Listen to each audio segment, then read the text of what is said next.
Bonjour à tous et à toutes.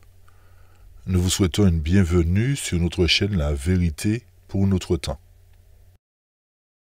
Nous espérons que cette chronologie basée sur l'Apocalypse vous sera d'un grand secours lorsque vous entamerez vos différentes études. Ceci vous permettra, je l'espère, d'être en mesure de pouvoir placer chaque événement à leur place, dans le but de ne pas nous tromper quant à la proximité de certains événements. Il est vrai qu'il y a des événements passés, il y a des événements présents, mais il y en aura aussi des futurs. Donc, comme d'habitude, nous allons réitérer nos messages d'abonnement. Pour ceux qui ne l'ont pas fait, n'hésitez pas à vous abonner. N'oubliez pas de partager, n'oubliez pas d'activer la petite cloche dans le but de recevoir les autres études. Et surtout, comme nous le disons, nous le répétons régulièrement, n'hésitez pas à réécouter les études. Ça va vous permettre de bien comprendre peut-être un point que vous pensiez avoir compris, et en réécoutant, cela va vous amener à aller en profondeur dans la parole de Dieu. Nous voulons apporter une petite rectification avant même de commencer, parce que certainement, parmi vous, il y a de ceux qui se sont rendus compte que lorsque nous avons présenté la frise avec les différentes chronologies, au niveau des trompettes, là où c'était marqué en vert, vous vous êtes certainement rendu compte qu'il y a une petite erreur qui s'est glissée. Au lieu de marquer 3 dernières trompettes, période du Nouveau Testament, nous avons marqué les 4 dernières trompettes. Alors, nous vous prions de nous pardonner pour cela. Nous rectifions justement pour que vous puissiez ne pas être troublés. C'est vrai que nous avons montré que la 6e trompette s'achève au niveau du 7e sceau, mais nous n'avions pas précisé à quel moment elle commence véritablement. Et nous allons apporter cette précision-là pour vous aujourd'hui. Comme nous avons dit, nous n'entrerons pas en profondeur dans les trompettes puisque c'est un sujet que nous n'avons pas encore développé. Nous le ferons par la suite. Okay? Mais tenez bien compte de cette rectification concernant le chapitre 9. Déjà, il ne mentionne pas 3 trompettes. Ce chapitre mentionne 2 trompettes. Mais ce que nous voulions dire, c'est que les 3 dernières trompettes correspondent à la période du Nouveau Testament. Donc la dernière fois, nous avons vu les chapitres 1 à 9. Aujourd'hui, nous aborderons les chapitres suivants. Nous ne terminerons pas bien sûr aujourd'hui. Mais par contre, nous reviendrons sur un point concernant la demi-heure de silence, vu que certains d'entre vous nous ont demandé plus d'explications sur la demi-heure. Par conséquent, nous ferons un petit point sur cela avant d'entrer dans le chapitre 10. Ok? Très bien. Alors, comme d'habitude, prenons avant tout la position pour la prière, pour invoquer la présence de notre Dieu. Notre Père qui est aux cieux, nous voilà devant toi, dans le but d'ouvrir ta parole. Mais tu sais que nous ne pouvons pas la comprendre sans l'aide de ton Saint-Esprit.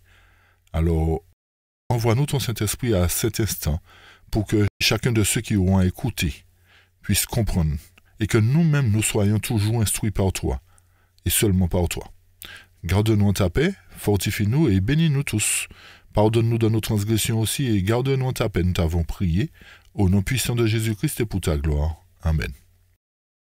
Alors voilà, comme nous vous l'avons dit, nous ferons un point sur la demi-heure de silence pour apporter les précisions supplémentaires vu les questions que nous avons reçues en privé. Mais avant tout, nous ferons un petit résumé concernant la révélation de Jésus-Christ. Nous avons vu que cette révélation commence au chapitre 6 de l'Apocalypse. Et nous avons vu que ce qui a permis que cette révélation soit dévoilée, c'est qu'il y avait une scène qui devait prendre place, où on devait trouver un juge, un avocat, des témoins, des anges, dans le but de permettre justement que soit remis le livre scellé des 7 sceaux à Jésus-Christ, puisque c'est son histoire qu'il est venu révéler à travers le service cérémoniel. Donc, c'est lui qui était seul digne d'ouvrir le livre contenant l'histoire de toutes les nations qui devraient passer en jugement. Et nous avions apporté la précision que, bien que l'Éternel ouvre le livre des nations dans le jugement, il ne juge pas encore toutes les nations, mais il juge particulièrement ceux qui sont entrés à son service d'abord. Okay? Ensuite, il passera à l'étape suivante qui est le jugement des réprouvés, autrement dit des méchants. Okay? Tout cela pour nous montrer que cette œuvre qui se déroule jusqu'à aujourd'hui dans le sanctuaire céleste est une œuvre très solennelle qui nous amène à considérer l'importance du jugement. Pourquoi? Parce que ce jugement qui se déroule jusqu'à aujourd'hui concerne tous les morts. Et que bientôt, très bientôt, commencera le jugement sur les vivants. Donc nous nous étions posé la question, pour quelle raison le chapitre 6 ne contenait pas les 7 sceaux? Pourquoi le chapitre 6 s'est fermé avec le 6e sceau et que le 7e sceau devrait s'ouvrir dans le chapitre 8? Nous avons montré que la raison pour laquelle l'Éternel a permis cela, c'est parce que entre le chapitre 6 et le chapitre 8 s'intercalait le chapitre 7 qui nous parle de scellement. Et qui dit scellement dit marquage des premiers fruits. Donc nous avions aussi apporté les évidences montrant que lorsque le 6e sceau se ferme, il se ferme avec la fin du marquage. Autrement dit, une fois que le marquage ou le scellement des premiers fruits est terminé, l'étape suivante correspond au jugement, c'est-à-dire à la séparation de l'ivraie et du bon grain. Pour quelle raison nous avons cette assurance? Parce que le chapitre 7 nous permet de savoir que les vents qui sont retenus doivent l'être pour permettre le scellement, justement. Et que ces vents représentent des conflits, particulièrement la Grande Guerre, ainsi que la loi du dimanche, la marque et l'image de la bête. Tout cela englobé dans le temps de détresse. Ceci nous confirme que les premiers fruits doivent être marqués d'abord, pour qu'ensuite puisse prendre place cette séparation de l'ivraie et du bon grain dans la maison de Dieu, selon 1 Pierre 4, 17. Ce que nous disons, c'est que durant le moment où nous vivons là actuellement, de notre vivant, nous devrions être marqués du sceau de Dieu. Donc résumons. Le chapitre 6, le 6e sceau particulièrement, se ferme avec le scellement des premiers fruits et met fin au jugement des morts. Nous avons vu que le chapitre 7 est intercalé entre le 6e sceau et le 7e sceau. Et là, le 7e sceau s'ouvre avec une demi-heure de silence. Alors, qu'est-ce que représente véritablement cette demi-heure de silence? Étant donné qu'il s'agit d'une demi-heure de silence, nous devons chercher à savoir ce qui a provoqué le silence d'abord. Ça, c'est une chose. Deuxièmement, est-ce qu'il représente le retour de Jésus ou un autre événement? Pour savoir s'il s'agit du retour de Jésus, nous devons tenir compte des événements qui suivent la demi-heure. Donc, notre première démarche est de savoir ce qui a provoqué le silence. Lorsque nous allons dans Apocalypse chapitre 4, verset 5, premièrement, le texte nous dit que du trône sortent des éclairs, des voix, des tonnerres. Ça, c'est une chose. Lorsque nous allons au verset 8, deuxième partie du verset 8, là où le texte nous dit « Il ne cesse de dire jour et nuit, Saint, Saint, Saint est le Seigneur Dieu, le Tout-Puissant qui était, qui est et qui vient. » Donc, vous remarquerez que durant tout le déroulement du jugement, ces êtres vivants ne cessent de dire Saint, Saint, Saint. Et qu'il y a des voix, des tonnerres et des éclairs qui sortent du trône. Donc ceci nous permet de savoir que tant que le jugement poursuit son cours, les voix, les éclairs et les tonnerres ne peuvent s'arrêter. Autrement dit, durant tout le jugement, les voix, les éclairs et les tonnerres se font entendre. Forcément, s'il y a une demi-heure de silence, c'est que les voix, les tonnerres et les éclairs se sont arrêtés pendant cette demi-heure. Alors, pourquoi une demi-heure et que représente cette demi-heure? S'agit-il là du retour de Jésus? Nous répondrons d'abord à la dernière question. S'agit-il du retour de Jésus? Notez que chaque sceau correspond à une période de scellement, de par les messages d'avertissement qui ont été donnés à chaque génération, d'où les trompettes. Par conséquent, étant donné que les sceaux représentent des périodes de scellement, et vu qu'il y a 7 sceaux, ceci voudrait dire que tant que nous ne sommes pas arrivés à la fin du 7e sceau, logiquement, Jésus ne peut revenir. Si vous avez bien compris, pour quelle raison? Parce que durant le 7e sceau, il doit y avoir aussi des âmes à sauver. Sinon, ce ne serait pas logique de parler de sceaux comme étant des périodes de scellement.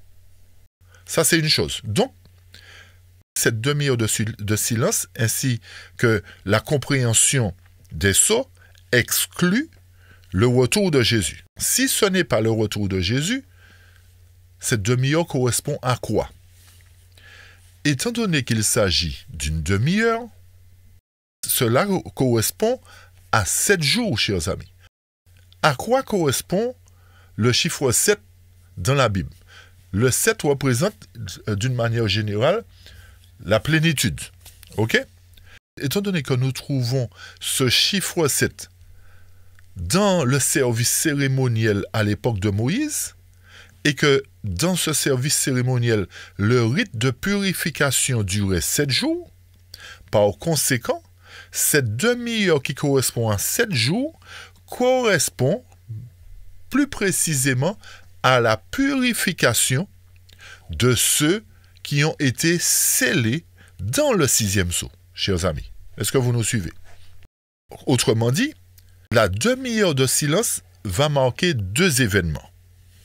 Premier événement, cette demi-heure va marquer la fin du jugement des morts, puisque les voix se sont arrêtées pour une œuvre particulière. Cette œuvre particulière correspond à la purification qui consiste à séparer l'ivraie du bon grain. D'où l'accomplissement du chapitre 7, versets 1 à 8. Encore une fois, lorsque vous remontez dans l'Ancien Testament, vous vous rendrez compte qu'il y avait toujours des prémices de la moisson et qu'ensuite la grande moisson devait trouver son accomplissement. L'Éternel qui nous parle par les types et les symboles nous amène à comprendre que cette demi-heure correspond à la mise en évidence des premiers fruits de la moisson. Autrement dit, 144 000. Alors forcément, étant donné qu'ils sont les prémices de la moisson, l'autre moisson, disons la grande moisson finale, qui se trouve dans le même chapitre 7, versets 9 à 17, trouve son accomplissement durant le 7e sceau, mais particulièrement après la demi-heure de silence. Pour quelle raison? Parce qu'après la demi-heure de silence, selon le chapitre 8, les voix se font à nouveau entendre après que les prières des saints aient été offertes ainsi que le feu de l'autel qui fut jeté sur la terre. Donc ceci nous montre, chers amis, que le jugement des vivants doit s'opérer en 2 étapes. Une étape, séparation des l'ivraie et du bon grain, à travers la demi-heure de silence. Seconde étape, après la reprise des voix des tonnerres et des éclairs concernant les seconds fruits de la moisson dans Apocalypse chapitre 7, versets 9 à 17. Donc, cette deuxième partie de moisson trouve son accomplissement synthéocal après les versets 1 à 4 du chapitre 8. Puisque le fait que les voix reprennent montre que la période de jugement a repris, ainsi que de scellement pour les seconds fruits. Donc, voilà l'évidence, voilà les réponses que nous pouvons donner sur cette demi-heure de silence. OK? Alors, j'espère que pour ceux qui nous avaient posé les questions, cela a été plus clair et que vous avez pu comprendre véritablement que vous pourrez dire désormais à quoi correspond cette demi-heure de silence. Maintenant, revenons sur la 5e et la 6e trompette pour apporter les éléments supplémentaires. Puisque nous avions survolé la dernière fois, nous n'avions pas eu le temps. Mais là, nous allons apporter les précisions pour savoir où elle commence, où elle s'achève, etc. D'accord? Notez concernant les trompettes que les vérités de ces 7 trompettes englobent toutes les destructions qui ont fait suite à chaque période de scellement. D'accord? Puisque trompette, c'est message, mais lorsque nous rejetons le message, nous nous condamnons. OK? Donc, ceci depuis l'existence du monde, hein, nous sommes bien d'accord. Lorsque nous considérons la 5e trompette, elle commence avec l'avènement de Christ et va s'étendre jusqu'au jour où les hommes chercheront la mort, selon le verset 6, et ils ne la trouveront pas, ils désireront mourir, et la mort fuira loin d'eux. Ce qui revient à dire que la 5e trompette est emboîtée dans la 6e trompette. D'accord, chers amis? Une partie de la 5e trompette a déjà trouvé son accomplissement, mais les versets 5 et 6 restent encore à venir, d'après ce que nous avons énuméré au verset 6. Ceci s'accomplira durant le grand cri. Les versets 5 et 6 s'accompliront durant le grand cri, c'est-à-dire durant la période du 7e sceau. Tandis que les versets précédents 1 à 4, ainsi que les autres versets jusqu'au verset 11, ont trouvé leur accomplissement déjà. Ok? Bien que la 5e trompette ait commencé à sonner à partir de l'avènement du Christ. Une trompette a sonné pour les apôtres, la période apostolique, la période des chrétiens primitifs.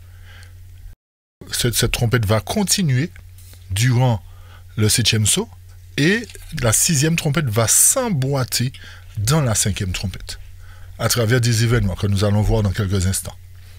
Faisons un petit point maintenant sur ceux qui chercheront la mort et qui ne la trouveront pas. C'est-à-dire au verset 5 et 6, hein, nous avons dit que ça s'accomplit durant le 7e sceau. Qu'est-ce que ça veut bien vouloir dire?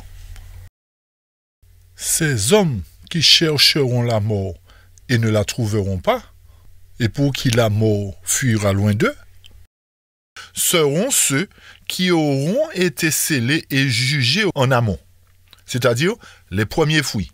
Donc, ils avanceront en vainqueurs dans le monde et pour vaincre. C'est pour cette raison qu'ils chercheront la mort, parce qu'ils affronteront l'ennemi de face, mais étant donné qu'ils sont préparés pour le combat, d'où la purification qui a été faite, comme nous venons de le dire, donc forcément, ils chercheront la mort.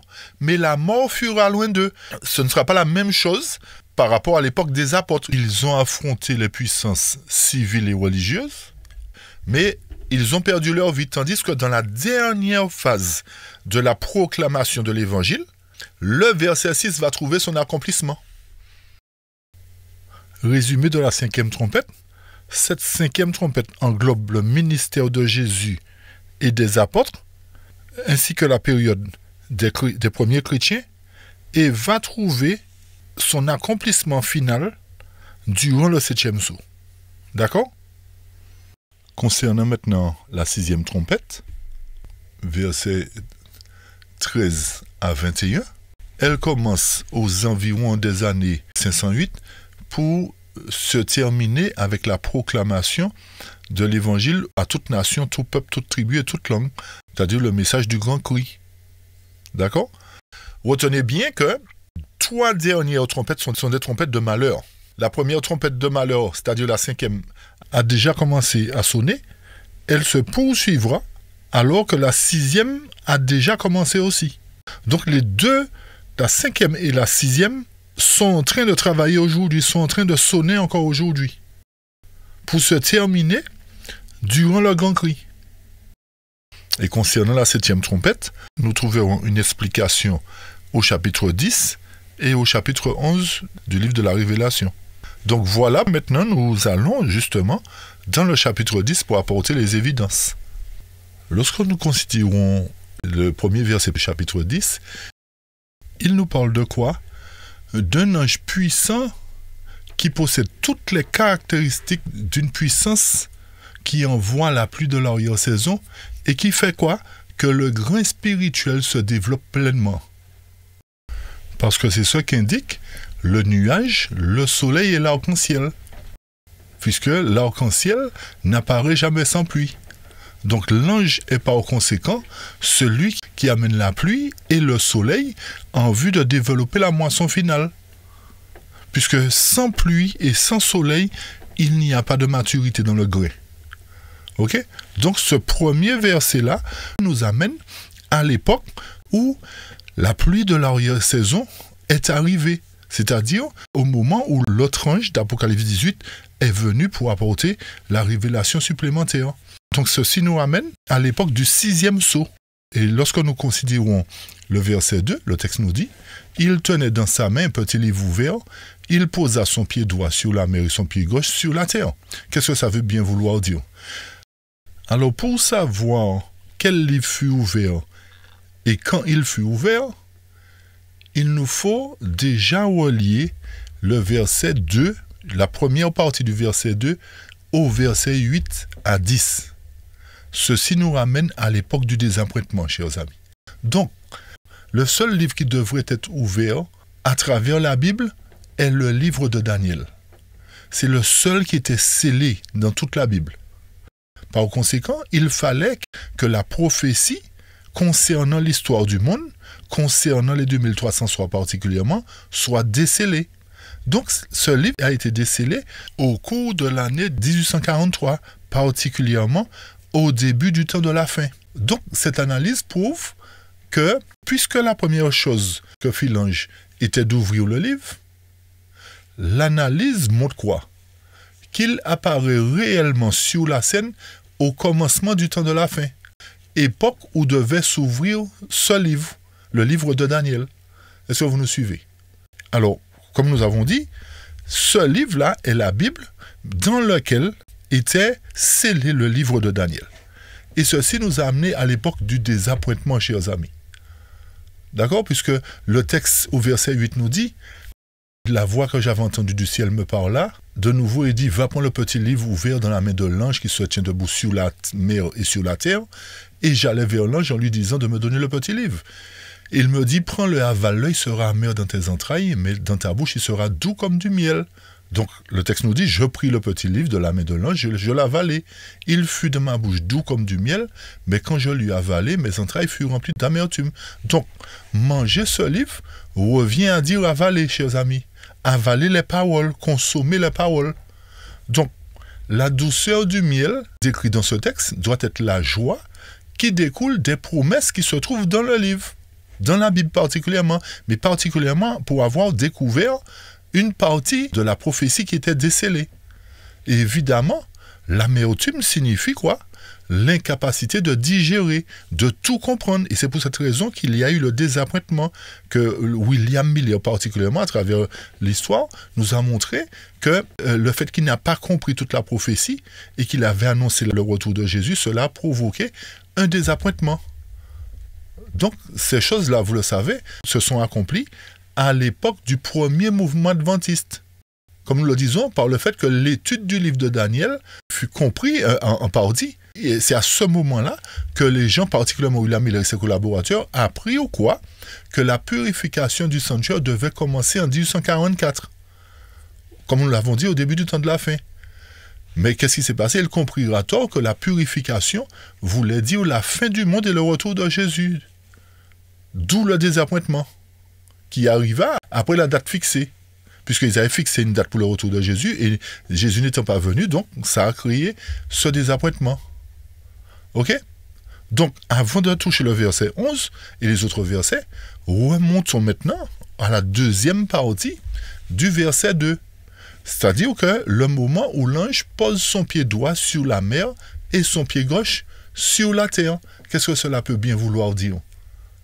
Rappelez-vous que le livre a été décellé au début du temps de la fin. Donc, ce qui revient à dire que le livre était fermé à la compréhension avant le temps de la fin. L'élément qui nous permet de comprendre à quel moment cette révélation a été donnée, c'est le symbole concernant le pied droit de l'ange sur la mer et son pied gauche sur la terre. En général, lorsqu'un bébé commence à marcher, il commence toujours par le pied droit.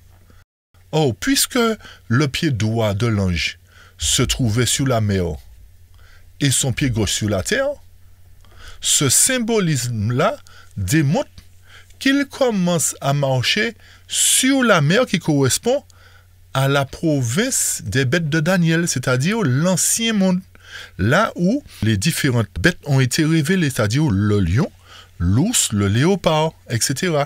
Donc c'est à cette époque-là, à l'époque de Daniel, que l'ange justement apporte ses révélations à ses serviteurs. Pourquoi ses serviteurs?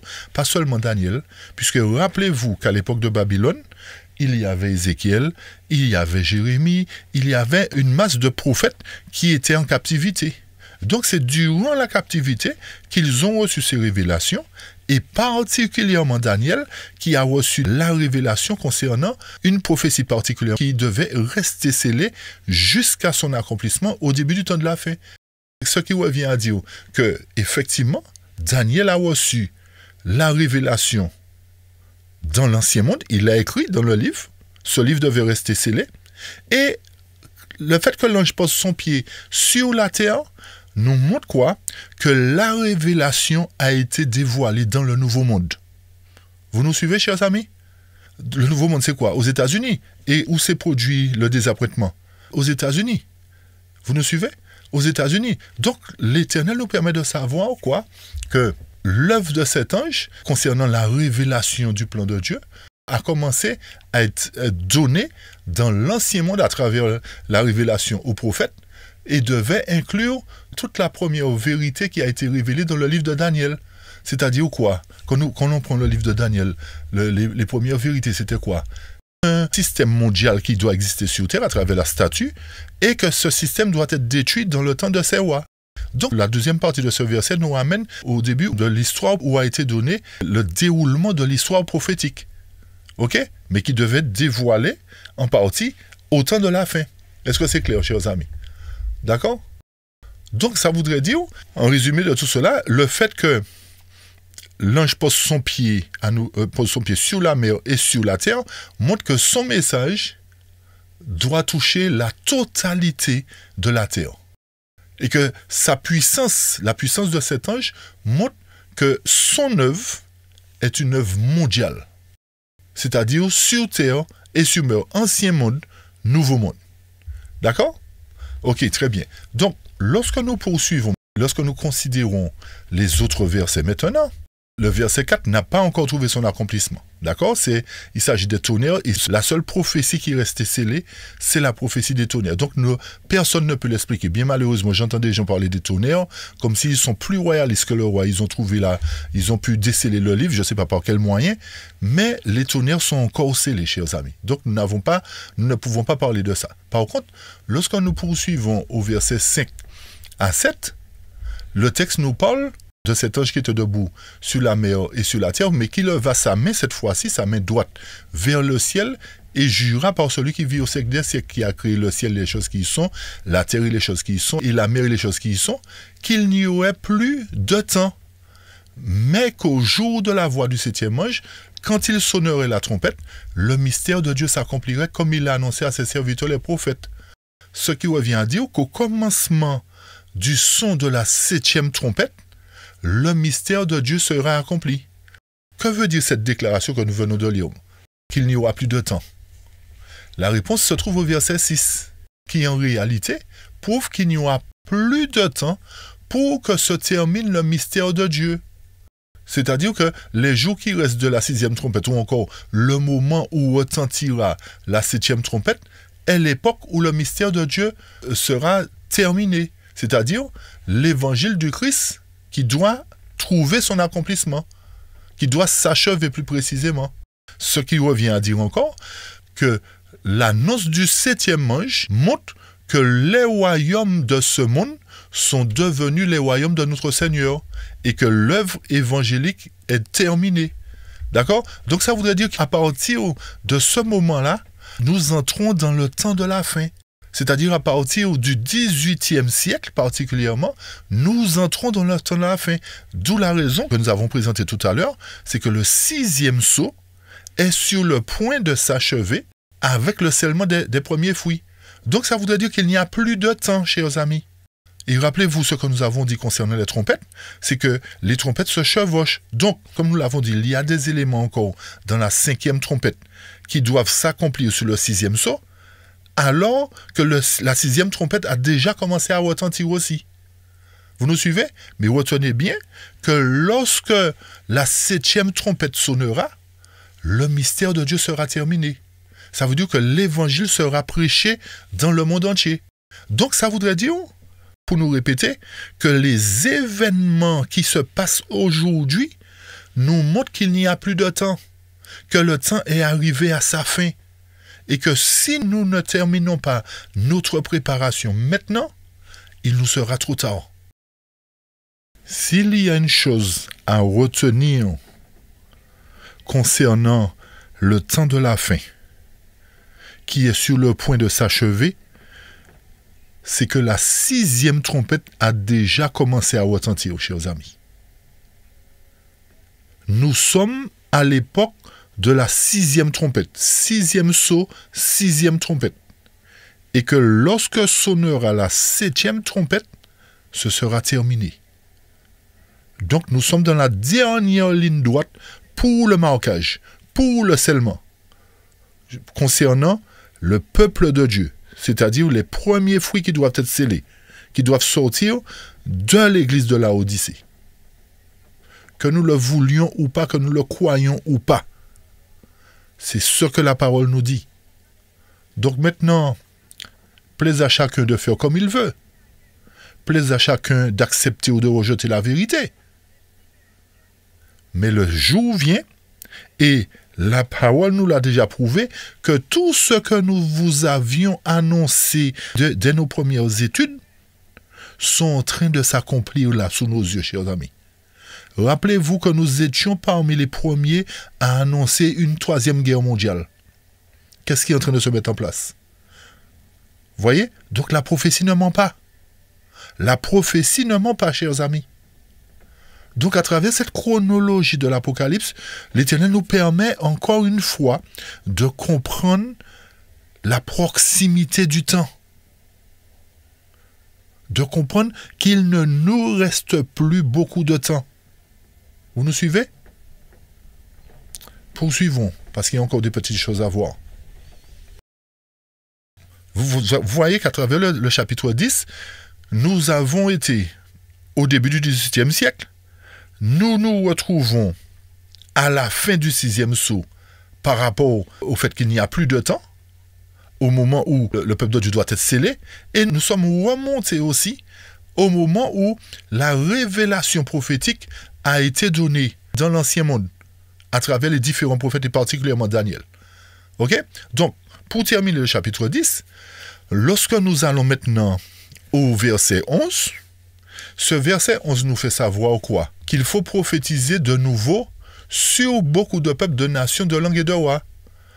Rappelez-vous que la prophétie a été dévoilée au début du XVIIIe siècle, particulièrement en 1843, à travers les versets 8 à 10. Ok? Rappelez-vous que les messages des 3 anges ont été proclamés déjà dans une première phase. Et que ces messages doivent trouver leur accomplissement une seconde fois, mais cette fois-ci accompagné du message de l'autre ange. Ok?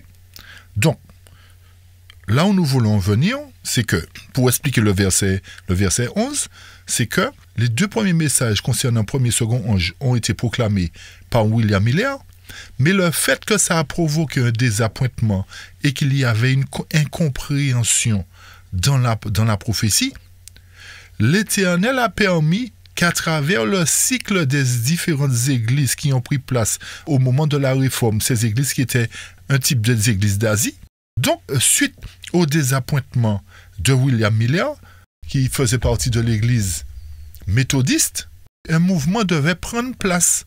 Et c'est ce mouvement-là qui, en prenant place, devait prophétiser à nouveau sur beaucoup de peuples, de nations et de rois.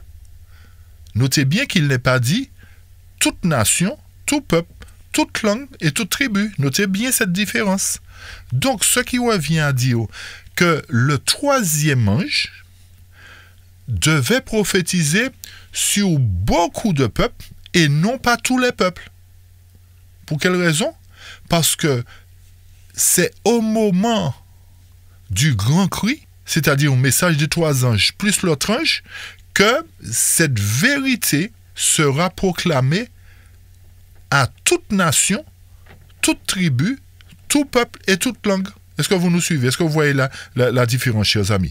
Ce qui nous permet de comprendre que le verset 11 trouve son accomplissement avec la 7e église qui devait prophétiser à nouveau jusqu'à ce que l'autre ange arrive pour que la préparation du peuple soit faite, c'est-à-dire à travers la pluie qui a été présentée au verset 1 du chapitre 10, pour faire mûrir le grain pour la moisson, dans le but de proclamer cette fois-ci non pas à beaucoup de peuples, mais à toute nation, tout peuple, toute langue.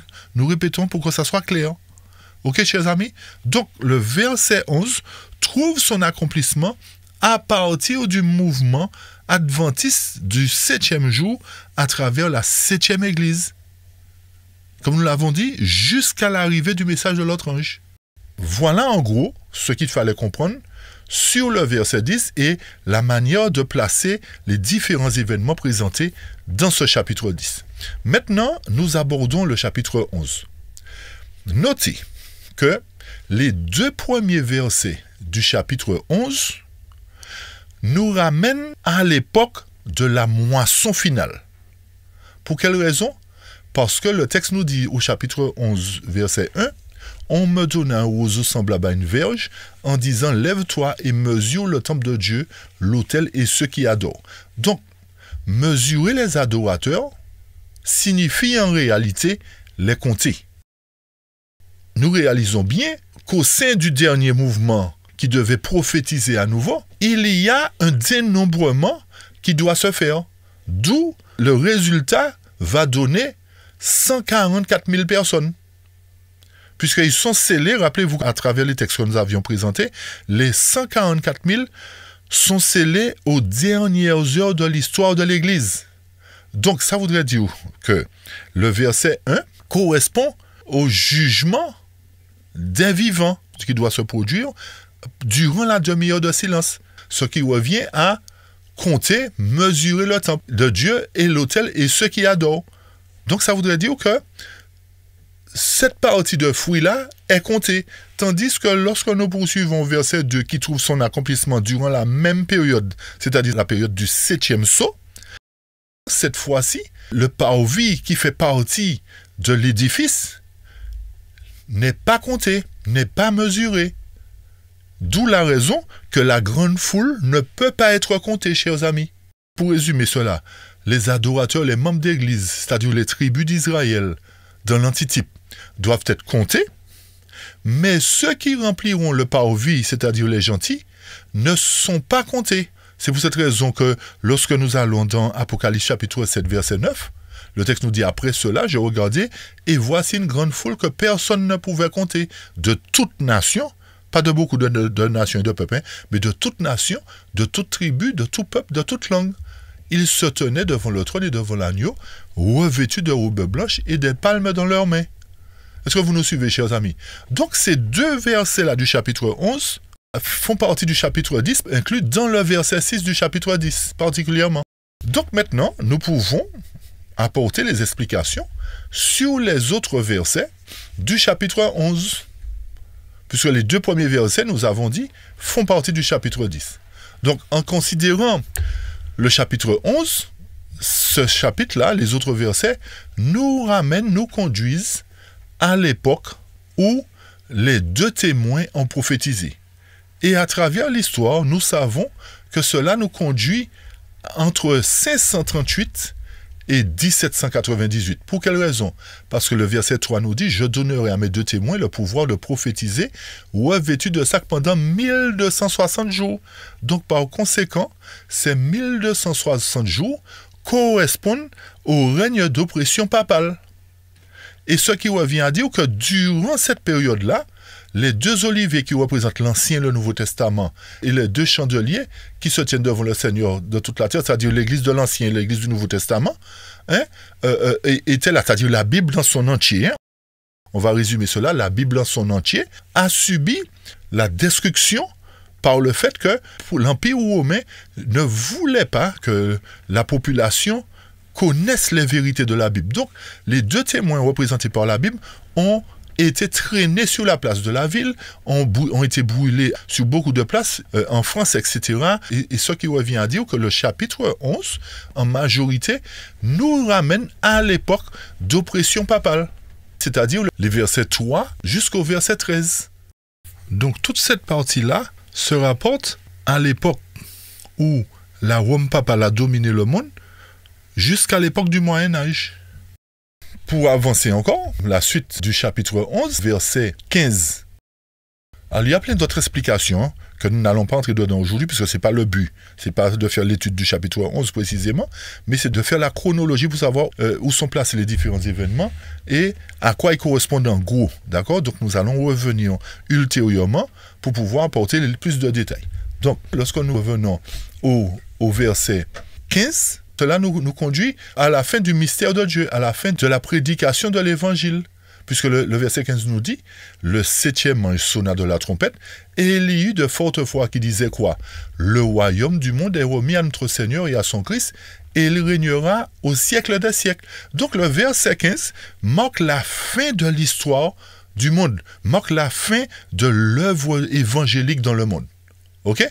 Rappelez-vous que nous avons dit que nous sommes à l'époque de la 6e trompette, mais qu'il y a des éléments dans la 5e trompette qui n'ont pas encore trouvé leur accomplissement. Ok, nous avons décrit un peu cela tout à l'heure. Donc, il faut tenir compte de tous ces éléments-là.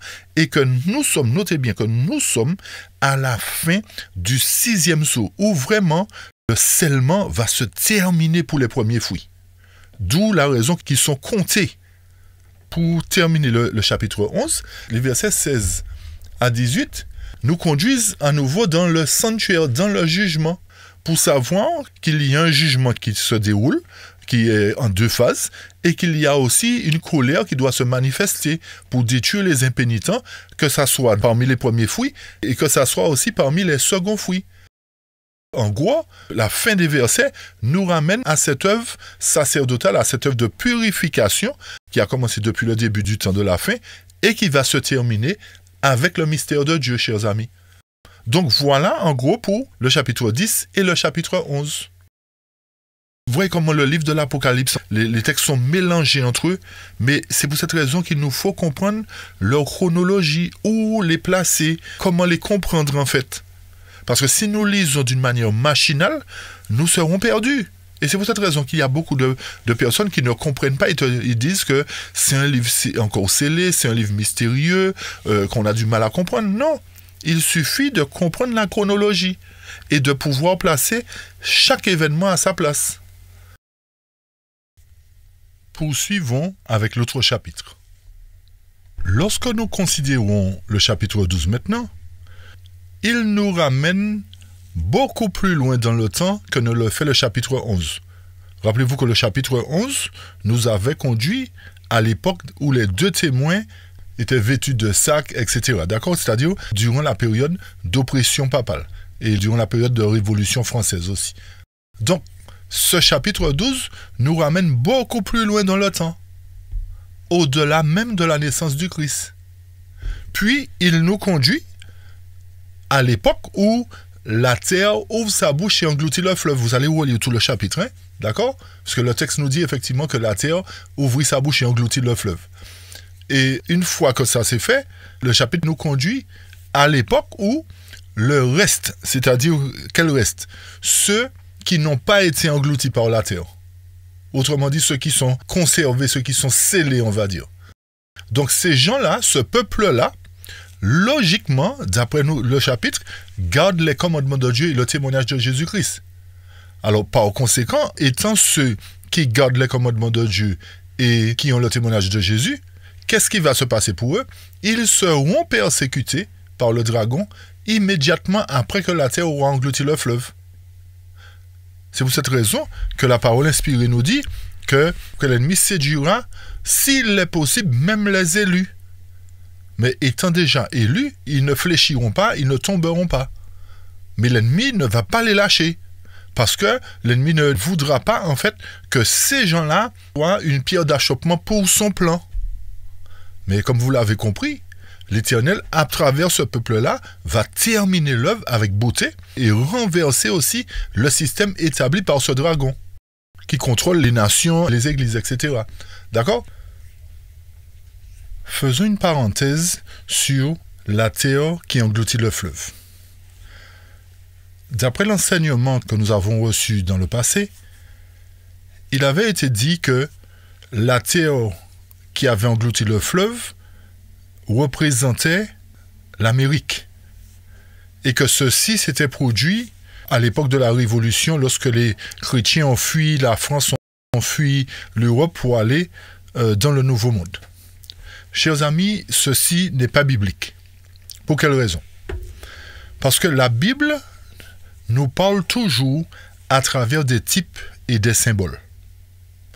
Et pour comprendre cet aspect où la terre engloutit le fleuve, il nous faut remonter dans Nombre 16, à l'époque où la terre a englouti des infidèles.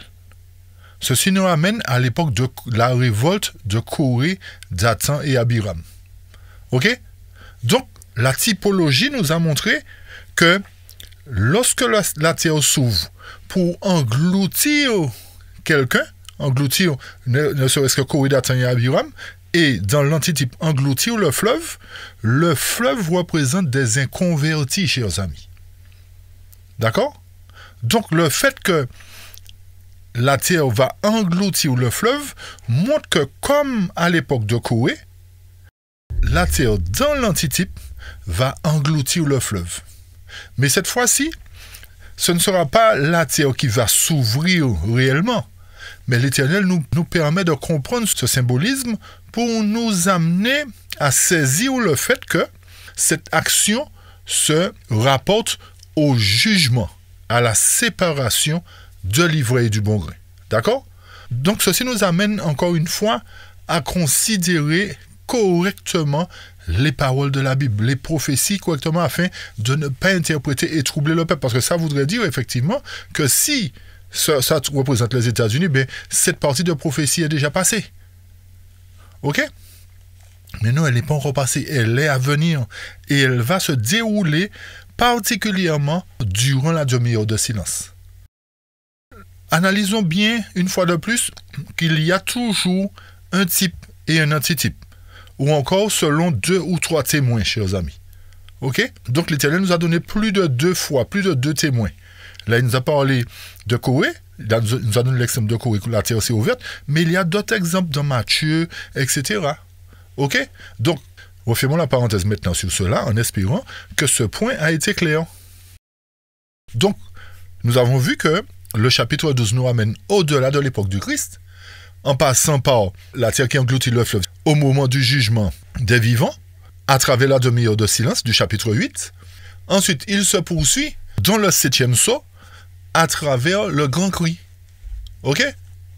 Alors, jusqu'ici, quand nous analysons bien, jusqu'ici, nous ne connaissons pas de peuple dans le monde entier au sujet duquel l'inspiration peut dire, en tant que peuple, qu'il garde en réalité les commandements de Dieu. Faites le constat vous-même. Analysez, faites le tour du globe si vous voulez. Vous vous rendrez compte qu'il n'y a pas de peuple qui garde en réalité les commandements. Ok ? Seuls les 144 000 correspondent à un tel groupe de personnes, chers amis, pour cette époque. Donc, ils seront fidèles, ils seront infaillibles, ils seront droits dans leurs bottes, on va dire, parce qu'ils représenteront véritablement Christ. Ils auront aussi particulièrement le témoignage de Jésus, qui est l'esprit de prophétie. Par conséquent, avoir l'esprit de prophétie, c'est avoir quoi ? Avoir l'esprit qui prononce les prophéties et qui seul peut les interpréter. Pour quelle raison ? Parce qu'aucune prophétie de l'Écriture ne peut être un objet d'interprétation particulière. Donc n'importe qui ne peut pas venir là et puis vous donner une interprétation.